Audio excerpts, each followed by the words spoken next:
I'm curious to know your thoughts on this.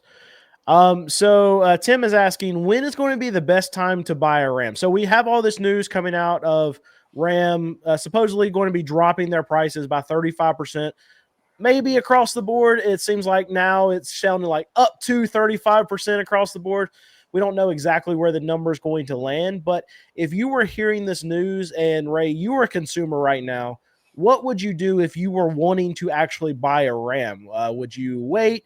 Would you go and use this news to try to negotiate really hard, or would you wait and see what's actually going to happen in the market with these Ram trucks? I would use the news to try and make it happen now if I could. And I have seen some comments on some videos that we have done where people have said in certain areas, dealers are already reducing the pricing 20-30% in an effort to start moving these vehicles. And let's face it, we have entered into officially the slowest time of the year to sell new cars. We are in January. This is the slowest time of the year to sell new cars. So, if someone wanders into a dealership, a Stellantis dealership that's struggling, that has Ram and struggling because there's just not a lot of floor traffic, you would think you should be able to use that to your advantage today and say, hey, I've heard all this news that, well, Stellantis is going to be lowering the prices 30 to 35%. How do we do that on what you have now? And by the way, if we do, I'll take one of these bad boys home. Do you think you could get that deal right now? I think you could get close. If you find the right dealer. And you're playing the game where, okay, you don't know that this is coming, but you just leverage that right now, and you feel like you can get. It's kind of like a buy the story, sell the news, right? So you can try to get it off the rumor right now, and if it doesn't happen at 35%, then maybe you can squeeze like 25 to 28% off of them now. Yeah, I think as a consumer, you have to go, well, I've heard the rumor. And, and I'm old enough to know that where there's smoke, there's fire. So that, more than likely than not, the rumor is true. They're going to drastically reduce the MSRPs of all this stuff moving forward because, I don't know, they've lost sales 5 years in a row and they need to reverse that. I'll give you an opportunity to start that reversal today. How close to 35% off can we get? See, and me, I'm a gambler by nature, I think, and I think I would, in my opinion, I think I would wait and see what happens because I'm under the impression that these $35,000 deals will start coming out, and I'll be like, well, maybe I can squeeze another 3 to 5% off of that 35%. Either way, you're probably going to end up paying roughly about the same price. It's because these dealerships, it doesn't matter what the manufacturer does at all because they can drop the price. They can drop the price of a $50,000 truck by 15 grand, sell it for $35,000, and then when you get to the dealership, it's going to cost you $48,000. It doesn't matter what Stellantis does. It does not matter. All these dealers, they have rules and laws that protect them to do whatever they want to do, right? So they can add on whatever packages and make you have to buy it. And I talked about this a lot like 2 years ago where you had, I think it was Ford that dropped the F-150 Lightning prices because they realized at that moment they weren't selling them. And I would go to a Ford dealership to check on this.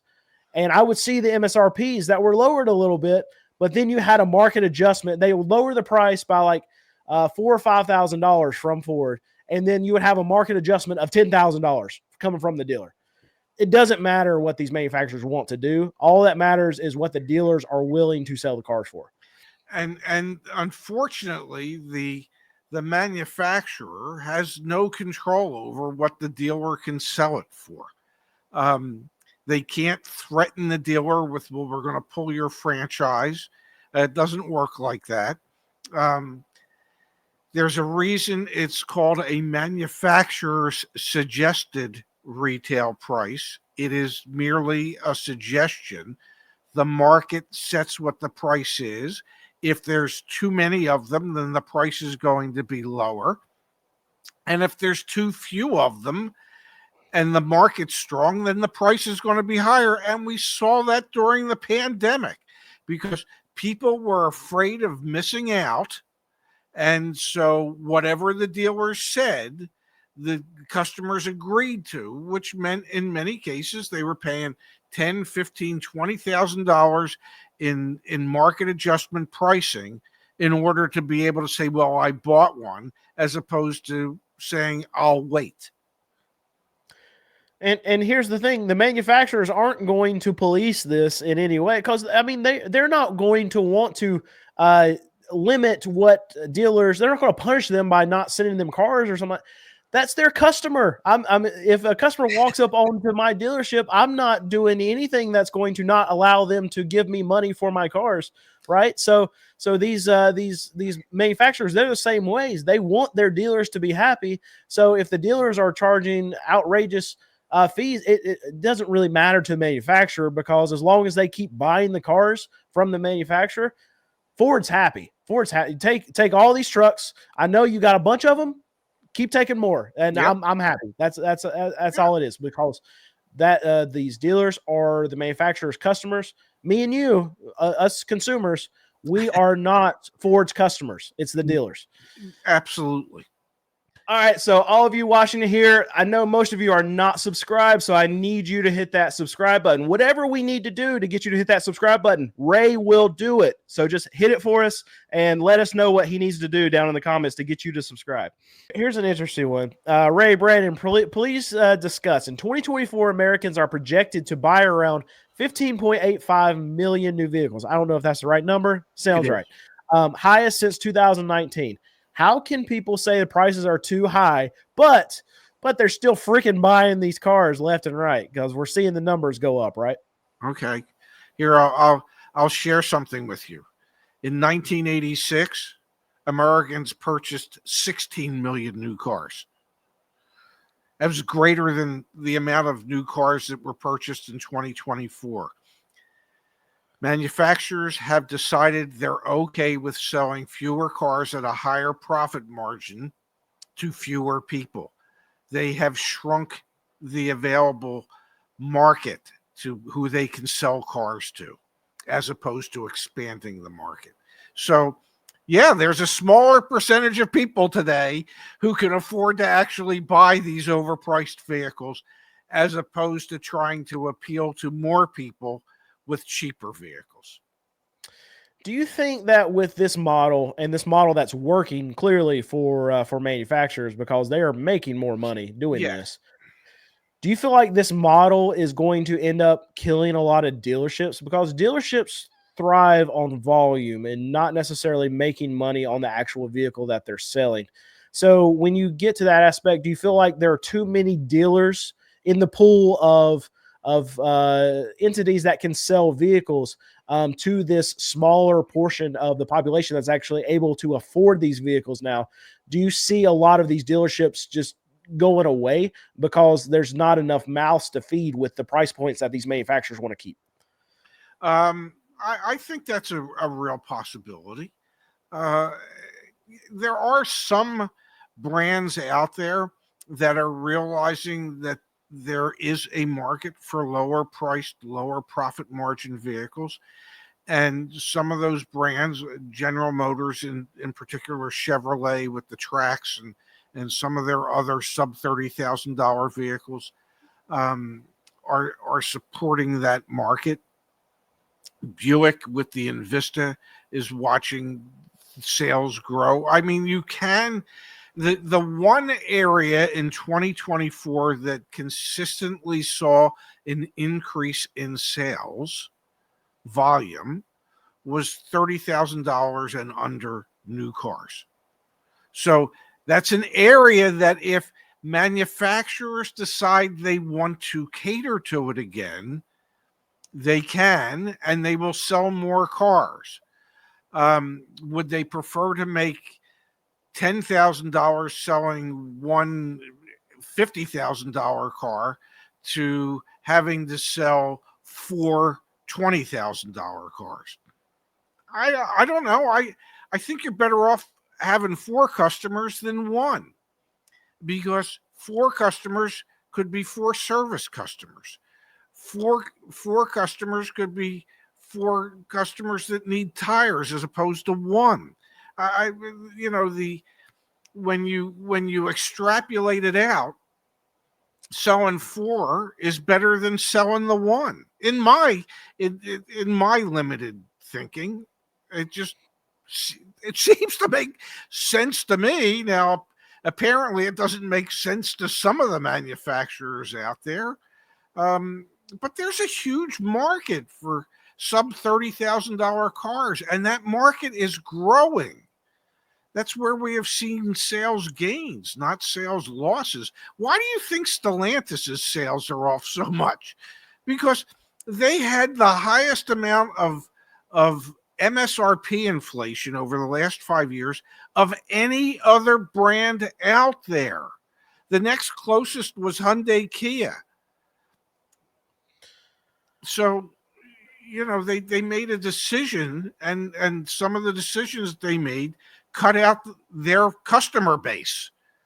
So there's still customers there for sub $30,000 cars. And what I feel like is going to happen too is if you have the volumes that stay lower for a lot of these brands, you're going to continue to see dealers just keep add-ons on these cars, because if they're selling fewer cars, they've got to figure out ways to make more per vehicle. Yes. The ways that they're not really going to be able to jack up the MSRPs. They're not going to be able to do that. They're not going to be able to add market adjustments. But what they are going to do is be able to sell you products to try to sneak in products on you to be able to make more money off of you as a consumer.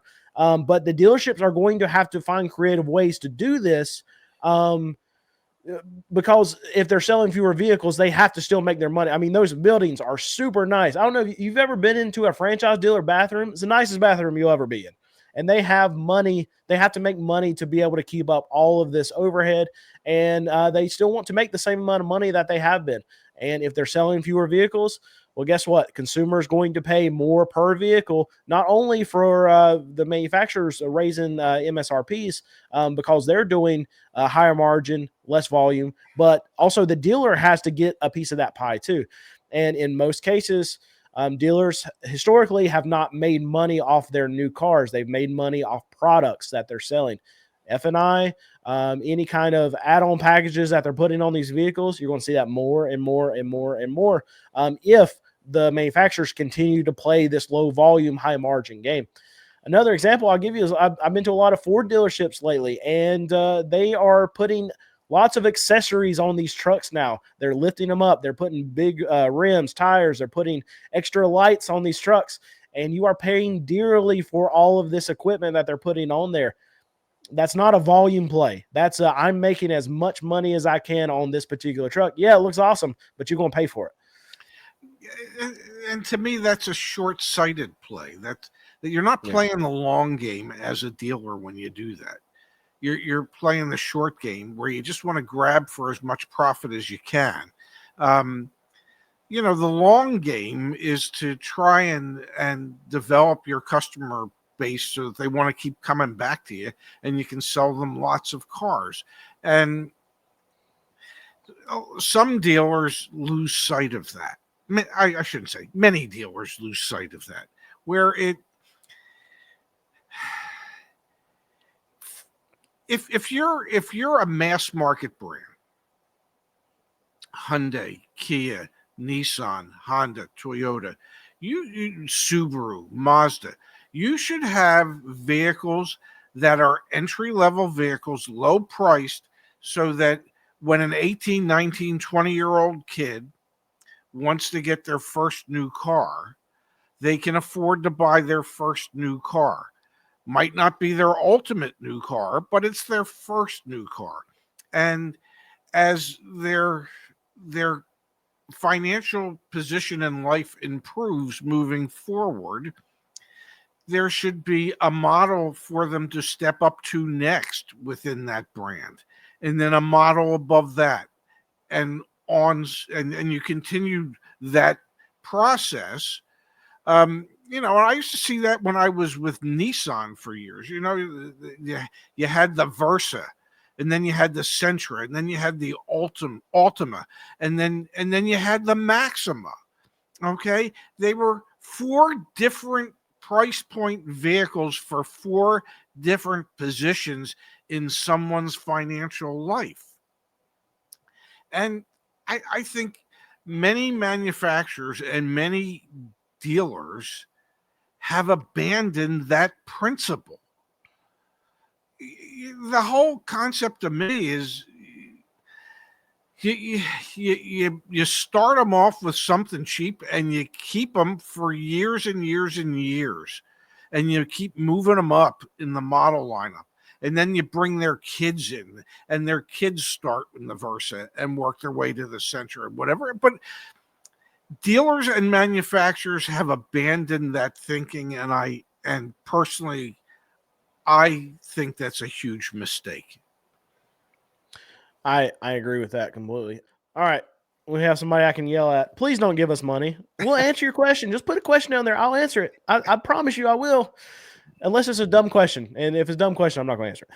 All right. So there we go. Even if you put some money with it, doesn't matter if it's a dumb question. I'm not answering a dumb question. But I thought this was actually a really good question. I wish you would not have put money with it. Please don't give us money. That's my last statement about that. But okay, Ray, Stellantis is about to cause a really bad day for Carvana. Carvana has 700 Ram trucks in their inventory. So do you think that this is going to create kind of a race to the bottom on the used side? And I know why you're shaking your head, but I'm gonna let you go. I'm just gonna put it around lending. There you go. All right, your turn. Yeah, there's 700 people with subprime credit that would love to have a Ram pickup truck, and they're not going to be able to buy that Ram pickup truck anywhere other than Carvana. Because as I said earlier in the show, Carvana is not in the used car business. They are in the loan origination business, and they are willing to originate loans for people that no other lending institution will. So as long as that's the case, when they become the place of last resort for someone to be able to buy that Ram pickup truck, they're not going to care that they're paying too much. They're only going to care that they got the loan so they could pay too much. And here's the thing, I go to CarMax a lot and look at prices. And what I always find is I always find a current year model or a year old model RAV4. And it never fails. There's always one sitting at CarMax, and they're selling it for more than what you can go buy a brand new one for. And the reason why they can do this, and the reason why people will go to CarMax and they'll pay more for that RAV4 at that CarMax lot than they would at Toyota, is because they already went to Toyota. And guess what happened when they went to Toyota? They could not get approved for a loan. But when they walk into CarMax and they show that they have a job and they have $543 that they can put down on a new RAV4, not new, a used RAV4 that costs more than the brand new one, and this used RAV4 usually has 20 to 30,000 miles on this thing, and they're paying $2,000 to $3,000 more for that used one. The reason why they do that is because they can get approved at CarMax and they cannot get approved at Toyota. And this is the exact same thing that Carvana, and in Carvana's case, in my opinion, it's much worse than what CarMax is doing right now, is because they're writing loans to anyone and everyone. And if you have the subprime of the subprime of the subprime credit, you can still get a loan right now at Carvana. And that's why Ray is saying that it's not an issue, because Carvana is just writing loans to everyone. So it doesn't matter for a lot of these consumers what they're actually ended up paying for these trucks. They're going to sign up for it, because as long as they feel like they can afford the monthly payment, it doesn't matter how long the payment's for. They'll just keep extending the loans out so the consumer can actually get to that monthly payment that they need to get to.